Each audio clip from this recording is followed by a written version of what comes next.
this is already so chaotic. Why? I hate it here. I really hate it here. How am I already crying on page 5? Hello book reading friends, welcome back to my channel, or welcome if you're new. My name is Melanie, and today I bring you yet another 24-hour readathon. I read for 24 hours straight again, because apparently this is the only way to push myself to read more than I actually did throughout the month. I am probably gonna be heavily caffeinated throughout this readathon because I have not taken a single nap throughout the day. Anywho, if you did not watch my previous 24-hour readathon, I will make sure to leave that link down below. I can't even remember how long ago it was, but what I do know is that it was really successful. I managed to read almost 1,200 pages in 24 hours. I read 3 full books, which was absolutely incredible. And I am trying to see this time around if I can best myself and maybe read a little bit more. We'll see how far I get. If you have yet to subscribe to my channel, don't forget to do so down below for more bookish content that I am sure you won't want to miss. I am constantly uploading videos and live streaming throughout the week, doing my weekly reading sprints that again, you won't want to miss. And you can also follow me on all my social medias, which are always linked down below, as well as my Amazon wish list in case you want to support me and my channel and gift me a book. And yeah, let's get into my reading plans for the next 24 hours. Alright people, plans have been made. Highly ambitious plans. Will I accomplish them? We'll see. These right here are my plans for the next 24 hours. Keeping the theme of my last readathon, where I read Air of Fire by Sarah J. Maas, and I actually read the entirety of the book, I think it's only fitting that I try and start and finish Queen of Shadows by Sarah J. Maas. This is the 4th book in the Throne of Glass series, and I'm super thankful because my friend Kristen actually bought this off my wish list for me, so I'm just over here being like, this needs to get read, and my original plan was to read this in November. However, I haven't really gotten to it, so I feel like a 24-hour readathon will be the perfect opportunity for that. I will not set myself up for failure, so in case I need something more, not necessarily lighthearted, but something that's short and easy to get through, I am including The Poet X by Elizabeth Acevedo. This is told in verse, and it is really short. I will probably be listening to the audiobook as I read with my eyes. That way I get the full immersive experience, because I do know Elizabeth Acevedo narrates her own books. Xiomara Batista feels unheard and unable to hide in her Harlem neighborhood. Secretly, she pours her dreams and frustrations onto the pages of her notebook like prayers. When she is invited to join her school slam poetry club, Xiomara doesn't know how she could ever attend without her religious mommy finding out. Even so, it always makes me want to tear up. Even so, in the face of a world that may not want to hear her, Xiomara refuses to be silent. Now that I've read that, I'm sure I'll get to this. It'll happen, okay? It'll happen. Next up is a book that I received thanks to the publisher, which was Montlake Publishing, and it is actually Layla by Colleen Hoover. I don't think this book is out yet. I think this book comes out in December, if I'm not mistaken, and it is Colleen Hoover's first paranormal romance, so I'm super excited for this, and it's under 300 pages. So again, a book that I could definitely read in like an hour and a half, 2 hours. So I'm trying to aim for stuff that is going to keep me entertained, because Queen of Shadows is a long one. Like, it's almost 700 pages if I'm not mistaken. So this is definitely one that I am excited about. And I know in this book we follow Leeds and Layla, who are deeply in love with each other. They truly believe they are it for each other. But then Layla gets into an accident that leaves her not as she was before, both physically and mentally. So in order for her to remember, Leeds actually takes Layla back to the bed and breakfast where they met. And these are my last 2 books for the 24 hours. So this one is A Deal with the Elf King by Elisa Kova. I think it's Elise Kova. However, this book I saw on Twitter because the author posted pictures of the book without the dust jacket, and are you ready? So pretty without the dust jacket. It's honestly ridiculous. Definitely one that I want to read. Hopefully, again, super ambitious. If not today, then someday soon. The premise of this is a girl gets taken away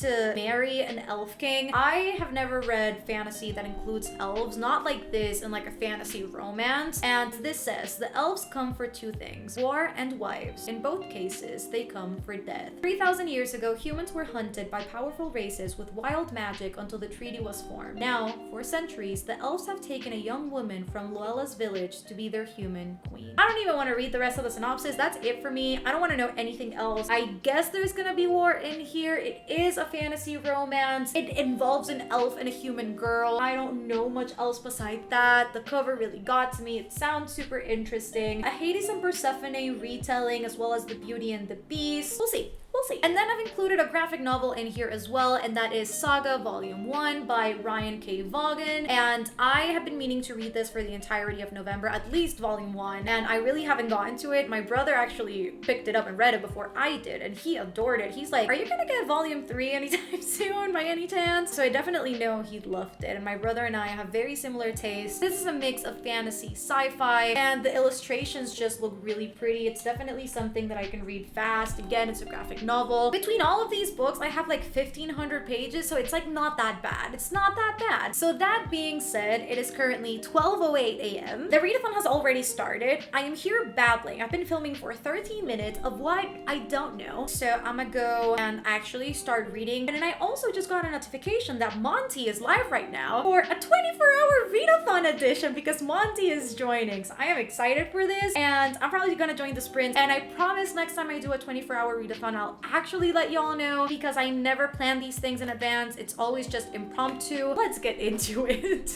Alright everyone, welcome to the 24-hour readathon. This is the worst transition ever. I am still wearing the same clothes. It is not hours before or after. This is just what's happening today because I didn't really film earlier. Mr. Monty is currently doing sprints for the 24-hour readathon. Look at that. 24-hour readathon edition. Gotta love it. Gotta love the sacrifice of Monty making sprints at 12. So my TBR pile is right there. I will hopefully read all of them. Fingers crossed, like literally fingers crossed. Also, I just need to say a huge thank you. Ooh, look at this angle, like super far away. I just have to say real quick a thanks to Tesla who sent tabs my way. I was running out of tabs, like literally this is all I have left, and I have like no pink, like there's just like one sticky pink in here. So Tesla, I don't know where to reach you because there's no like Instagram or Twitter in here. However, thank you so much for even thinking of me and going onto my wish list and getting me tabs. A girl seriously needed some.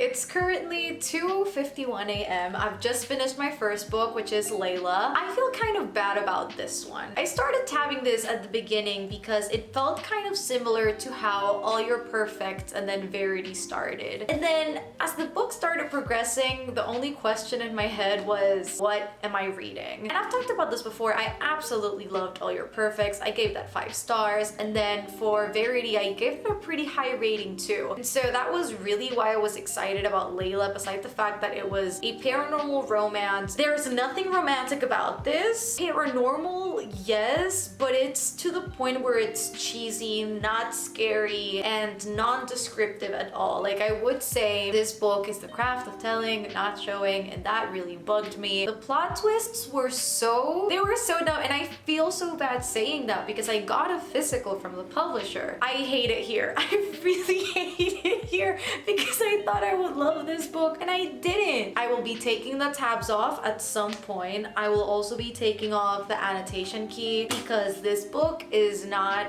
it. Why was I lied to with this book and why was it so bad is my question. Don't know what to pick up next though. Like, I am between these two because Queen of Shadows is like the chunky one. So I don't know whether I should start Queen of Shadows right now or just continue with the Poet X and like do a short one. But I just did a short one. I feel like I just need something to like hype me up. That being said, I think I'm gonna start Queen of Shadows right now. Okay, so got my coffee, much needed. It is 3:15 a.m. It's definitely nearing the time where I would get sleepy, so I've transferred myself over to my living room and now I'm going to start Queen of Shadows. I have all of the tools here with me to annotate because it's gonna happen. Maybe I could finish this book by like 8 and that gives me like the entire day to read other stuff.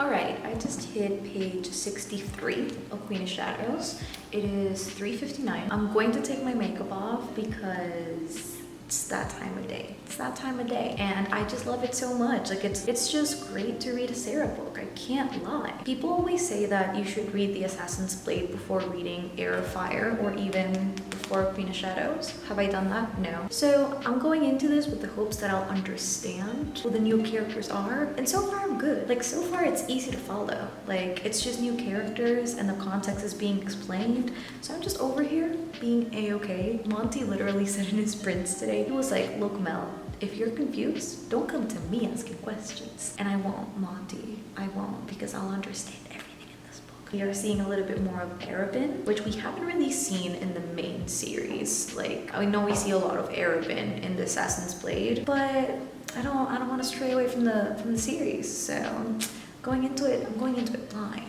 in regards to the novella, because I'm not a novella reader, but it's just the way it is. It is currently 5:37 a.m., so hella early, but I've managed to make quite a bit of progress into Queen of Shadows. I am actually on page 213, so that's incredible. I'm on chapter 26, and so far it's just been about Selena reconnecting with the people before Throne of Glass started, so like Arabin, and then these like other assassins, and then also meeting back with Kale, and then we're getting a lot of new characters like Nesrin, and then Elidi.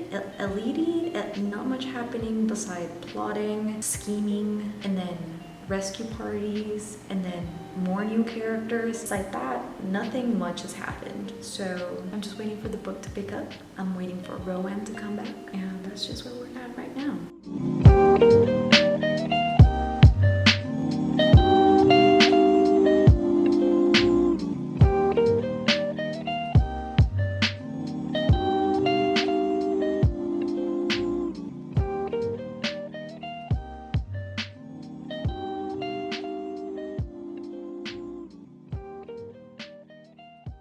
I literally look tired as hell, and I am. It is currently 7:17 a.m. so I am literally going to take like a 30-minute nap or so. Like I'm gonna wake up at like 8. But I just hit chapter 50 of Queen of Shadows. I'm on page 410, so that means I have around 200 more pages to go before I finish this. So I think I deserve a nap. I'm gonna take a nap. Let's go. All right, good morning, people. I just woke up. It's 9:15. Did I intend to take a 2-hour nap? Absolutely not, but it's what we're dealing with now. So I'm just going to refresh a little bit and then keep reading Queen of Shadows, because I'm only 200 pages out from finishing, so it's gonna get finished within the next 2-3 hours. Okay, it's not what I was intending, but maybe by noon, maybe. Fingers crossed.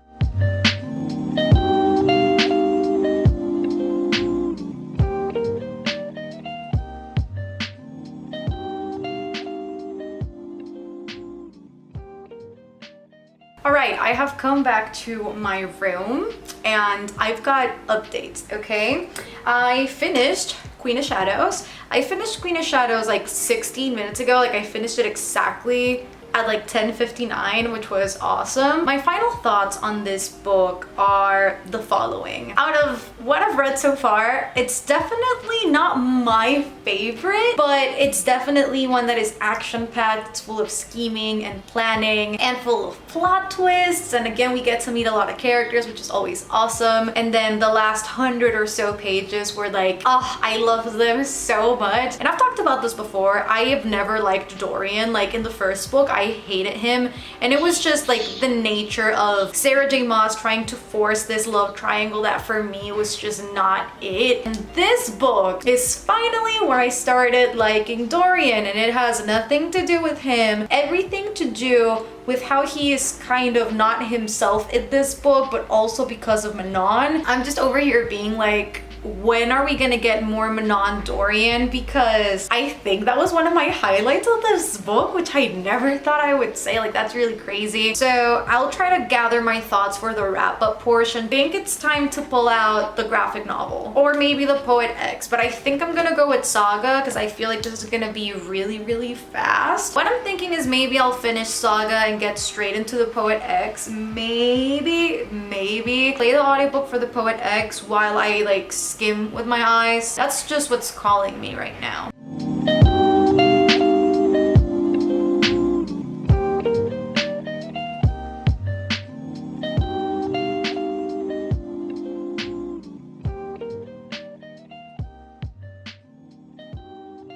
Got some weird breakfast, not necessarily weird, but together possibly. Got some eggs, cheese and crackers, and then some YouTube over there, and I'm gonna see what I'm gonna watch. All right, I've got another book down. I finished Saga Volume 1, and I honestly really liked it. I didn't know this was mature, and I should have, because it says it literally in the back, I think.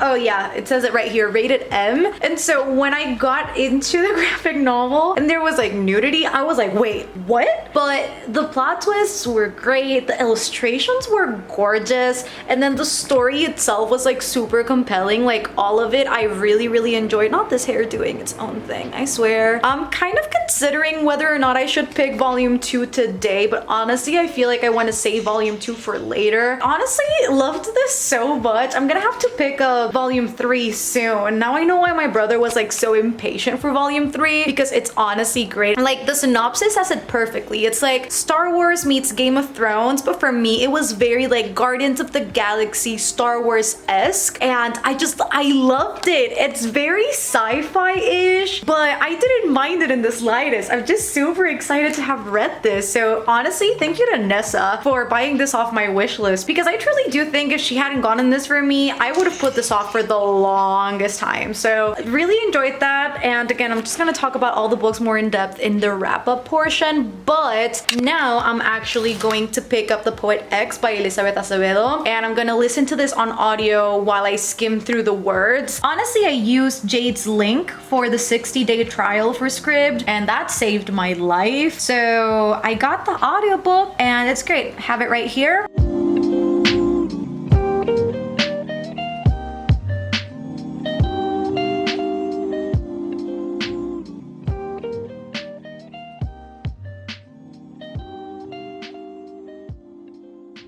It's literally only page 5 and I'm already crying.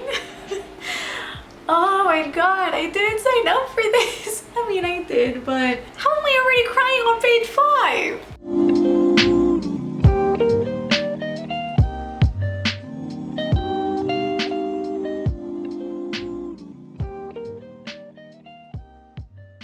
Oh my god, I just finished The Poet X and I'm weeping. I feel so heard with this book. The fact that something like this exists out there is just so incredible. I'm gonna need like a 45-minute break before I pick up another book, because I am emotionally scarred right now. Look at that. I tapped it so much. It's so good. By the way, I didn't say it, but it's obviously a 5 out of 5 stars.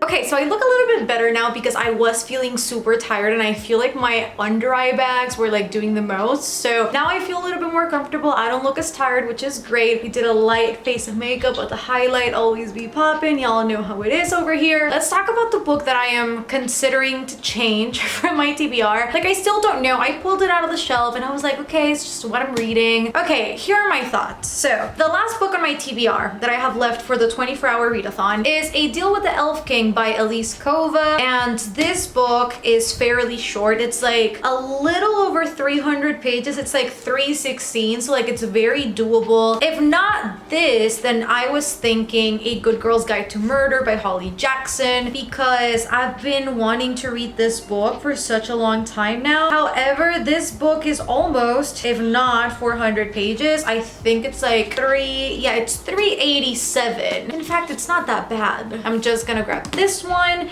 and if by chances of the world I finish this before my live stream is over, I don't know what I'll do. I'll probably just chat with y'all, but so far these are the plans. This is the plan. I don't know why I said these.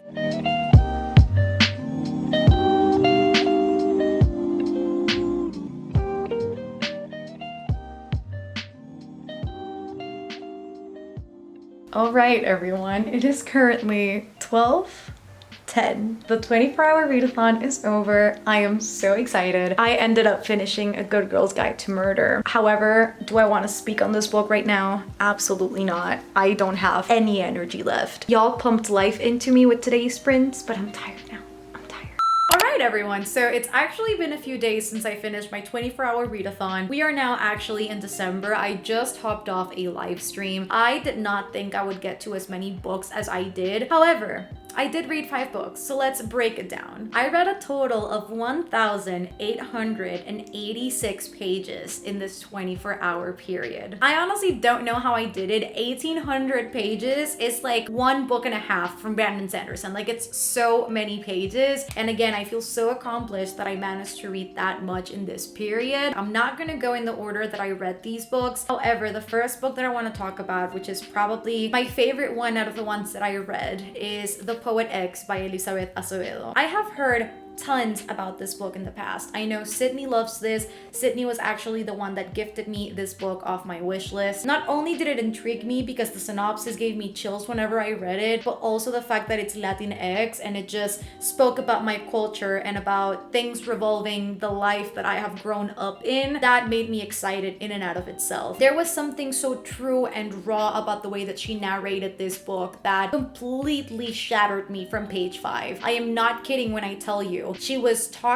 narrating page 5 and I burst into tears, and it's very strange for me to get that reaction, particularly in contemporary novels. This is the first book that I annotated more so within my personal experience rather than critiquing writing. This was more about how I felt in the moment, how the book was making me feel, and how the book related to personal experiences that I'd had growing up as a Latina. Xiomara, who is the main character of this book, is such a strong character, and she truly has lived in a household that hasn't allowed her to blossom into what she truly could be. And it isn't until she finds the power of poetry, of slam poetry in particular, that she finds a voice for herself, and she is no longer willing to be quiet about all of those hardships that she has lived through. This book made me feel heard for one of the first times in literature, because how accurate they were with some of the things that I've had to live through was just astonishing to me. And so this book, as you can see, is heavily annotated. I loved the heck out of it. It felt, again, so real. And not only does it talk about the experience of being Latina, but also in general, the experience of being a woman. I gave this book 5 out of 5 stars. Again, my favorite one out of the 24-hour readathon, and probably now one of my favorite books of all time. I cannot wait to dive more into Elizabeth Acevedo's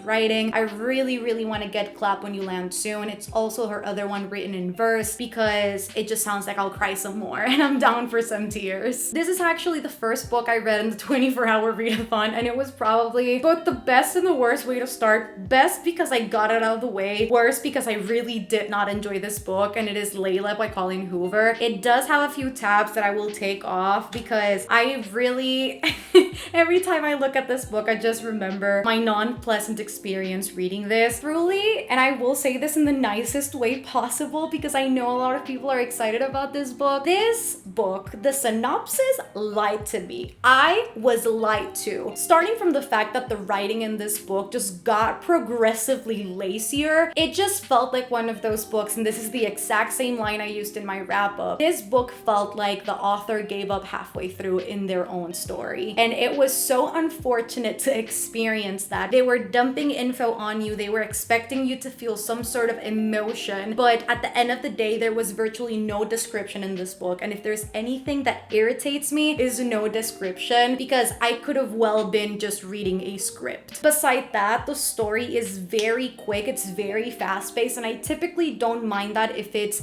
executed in a way where it doesn't feel that quick. In this book, you literally feel these two characters becoming infatuated with each other over the course of a single night. Not only that, but this is Colleen Hoover's first paranormal romance, and I think she ended up taking all of the cliches in horror and in paranormal stories and ended up including them in this book, like computers closing up by themselves and sounds that came out of nowhere. And they were delivered in a way, because there was no description, in a way that felt very anticlimactic and cheesy, that I just ended up rolling my eyes through the most of them. Willow is also not a guest at the B&B. Willow is a literal ghost. Layla has no personality, and neither does Leeds. Like, the fact that Leeds would even consider dropping his girlfriend to help someone else is baffling to me. And then the plot twists at the end, I couldn't even guess them because they were that nonsensical. I gave this book 1 star. If the wheel ain't broke, let's not fix it. Another one that I tackled in this 24-hour readathon was Saga Volume 1 by Brian K. Vaughan and Fiona Staples. And this is the first graphic novel that I have read in forever. This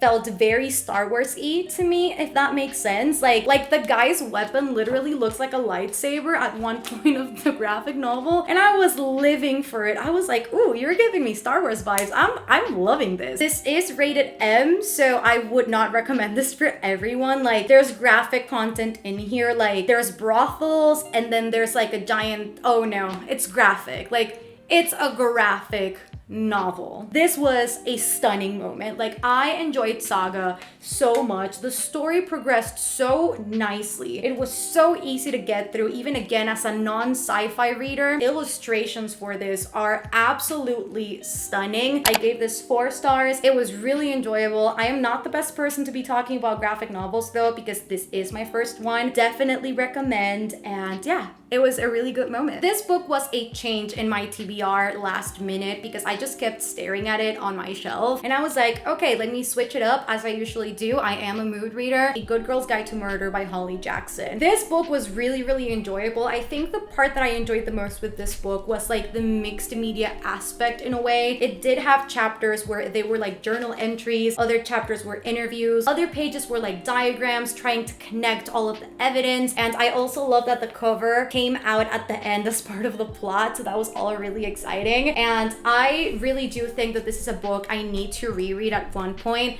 because this was the last book I read in the readathon, and I was kind of delusional at that point because I just wanted to sleep. And so although I remember most of it, there are some things about it that did not make any sense to me. So I want to go back and reread to see if the foreshadowing was there and I just missed it in my very delirious state of mind, because one plot twist I guessed, and then the other made no sense to me, and I was just here like, what the hell is happening right now, and why is this person the culprit? But nonetheless, it was so interesting. The mixed media aspect was so good. It gave the story an element where the reader could guess a little bit more than Pip at times, and it was again really enjoyable. I love me a good YA thriller, but I did give this book a 4 star because it was really enjoyable. And I know this book is supposed to be a series now, but it does wrap up like a standalone, so you don't need to read anything else. The character that I very much wanted to be the culprit was not, and I'm kind of mad about that. That's one of the main reasons why I deducted a point, because it would have made so much more sense. It would have been so much more intriguing. I was not here for it. I was not here for that. And then last but not least, I read Queen of Shadows by Sarah J. Maas. This is the 4th book in the Throne of Glass series. I really liked Queen of Shadows. I know when I started reading, I think I gave you an update where I said that I wasn't really loving this as much as the other books, but I think this is one of those books that the more you think about it and the more it settles with you, the more you love it. And I think that's exactly what's happening to me with this book. First of all, the battle scenes in this book were 10 out of 10. Miss Maas really does know how to write a battle scene, because I was gripping my seat, okay? I was sitting on the edge of my seat because these battle scenes had me sweating and stressed, okay? They were everything. The dynamic between Aelin and Aedion was so great. I just loved seeing these two come back together and seeing their dynamic and seeing them trying to find a balance, because they haven't seen or interacted with each other for so long that although them being together, the dynamic feels very old, like they are characters that have known each other for the longest, there are still a lot of aspects of it that seem very new because they are both changed throughout the years. And so anything that has to do with familial dynamics is something that I really enjoy. And then Manon, as you know, is a character that I didn't really care for in Heir of Fire. In this book though, I think I liked her a little bit more, and not even because of her, but rather the characters that surround her, because they're just telling her stuff straight as it is. And then Dorian is another character that I truly did not care about in any of the previous books. And then in this book, I started loving Dorian. Maybe it's the fact that for the majority of the book really, Dorian was not really himself, and it was just evil Dorian. I was living for all of it. I was here for evil Dorian all the way. And then towards the end, with that final battle scene, all of the claims that were made about Dorian were so wild. I was yelling on FaceTime with Molly because I could not believe what I was reading. Again, it was just so nice to see Dorian in this book because I started to care. I have hope for Dorian in Empire of Storms, I'm not gonna lie. And then Chaol, I still do not care for Chaol. So overall, this book was great. And then the ending of this book was very different from the endings that we've gotten before. I feel like every other book has kind of like ended in a cliffhanger of sorts. This book, however, wraps up very nicely. It gives you like a warm feeling inside because you want more, but not in the way that a cliffhanger leaves you wanting for more. So I ended up giving this book 4.5 out of 5 stars. At the beginning, I'd rated this a 4. But the more I think about it, the more I like it. So yeah, these are all the books I ended up reading in the 24-hour readathon. Very successful 24-hour period. A little bit over 1,800 pages, which is insane. And yeah, those are all the books that I have for you guys today. I hope you enjoyed the video. If you did, don't forget to give it a thumbs up and comment down below how many books did you manage to read in the 24-hour readathon if you participated, or let me know down below what book you're the most excited to pick up next. If you reached the end of the video, leave some fire emojis down below. If you have yet to subscribe, don't forget to do so down below for more bookish content. I am constantly uploading videos that I am sure you do not want to miss. December will be a month full of content. I assure you, there will be a lot of videos throughout the week, so y'all better be ready. You can also follow me on all of my social medias, which are always linked down below, as well as my Amazon wish list in case you want to support me and my channel and gift me a book. And yeah, that's it for today. I love you all so much, and I will see you on the next one. Bye, guys.